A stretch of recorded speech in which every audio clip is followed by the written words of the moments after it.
tragedy again in Kalamazoo. A horrific crash claims 5 cyclists' lives. The driver, accused of ramming into a group, is behind bars. Good afternoon, everyone. I'm Susan Shaw. Here's what we know right now. 4 bicyclists remain hospitalized after last night's crash. The names of the 5 people killed have not been released yet. Vigils are planned for tonight. As for the driver, he is behind bars and he has yet to be named.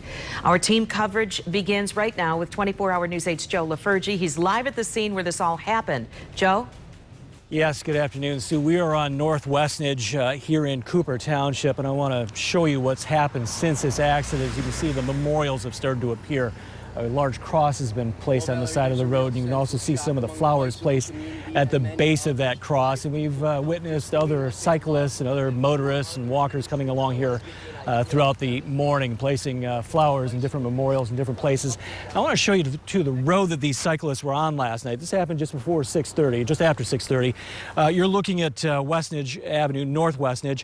And obviously this is the northbound lanes, the southbound lanes, and right here is the shoulder that many of those cyclists were riding on. It's about a 4-foot shoulder that can accompany a couple bicyclists, walkers, and it appears that the cyclist heading northbound, the driver of that truck also heading northbound, they may never have seen this coming. As for those surviving victims of last night's horrific crash, we just talked to the hospitals to get updates on those victims. The 2 are at Bronson Hospital. They are both in serious condition.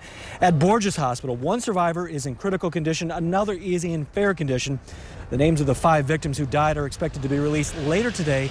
We have also learned there'll be a ride of silence at 6 o'clock tonight. It'll start at Arcadia Brewing Company. Now, as for that driver, the pickup truck involved, he is behind bars as we speak. Investigators tell us he was arrested while trying to run away from the crash scene last night. The prosecutor telling us he is a 50-year-old man from West Michigan. Investigators not releasing his name or whether he has any kind of criminal history. If, in fact, he faces charges, we're not expecting him to make his first court appearance until tomorrow. So obviously police putting their case together before the prosecutor brings any charges, if that, in fact, happens. Of course, we are trying to seek out the victims of this crash, their loved ones, and we will have a full live report as well as more team coverage coming up from the scene here starting tonight at 5. Live in Cooper Township, Joe LaFurgey, 24-hour News 8. Just such an incredibly sad story, Joe. Thank you. We do continue our team coverage this afternoon with 24-hour News 8's Coco McAvoy. She joins us live now with a timeline of the events that took place leading up to the crash. Coco? Sue, in the 30 minutes before the deadly crash, the calls started coming into several departments. The first calls came in just after 6 o'clock to the city of Kalamazoo. Then a few minutes later, the calls started pouring in to the Sheriff's Department and the Kalamazoo Township Police Department. Callers were concerned about the way a man was driving his blue pickup truck, according to officials. Officers began looking for that vehicle, but hadn't spotted it yet and were now pursuing it. The first 911 call came in just after 6:30, right after the crash happened. Prosecutor Jeffrey Getting says the first responders arrived within minutes and 5 bicyclists were pronounced dead at the scene. 4 others were seriously injured.